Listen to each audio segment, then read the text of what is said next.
Այդ հաղորդագրությունից նույնիսկ քննչական կոմիտեն ոչինչ չի հասկացել, որովհետև այնտեղ որևէ բովանդակություն չկար ու չէր էլ կարող լինել, քանի որ հրահանգը իջեցվել է Նիկոլ Փաշինյանի կողմից վրեժխնդրություն իրականացնել Գագիկ Ծառուկյանի նկատմամբ, բայց որ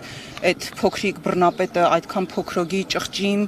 եւ այդքան նենք կգտնվեր, այդքան մանրախնդիր կլիներ, որ նույնիսկ կենթանիներից վրեժխնդրություն կլուծեր կամ կենթանիների միջոցով կփորձեր պարոն Ծառուկյանից վրեժխնդիր լինել, դա արդեն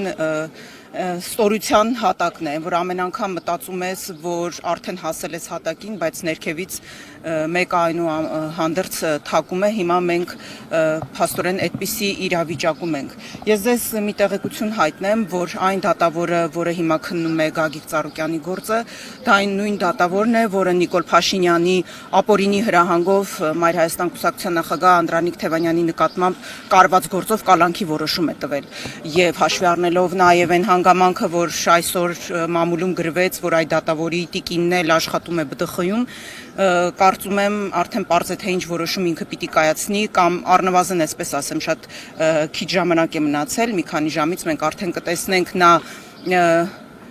այդքան համարձակություն կգտնի իր մեջ դեմ գնալու ապօրինի հրահանգին, թե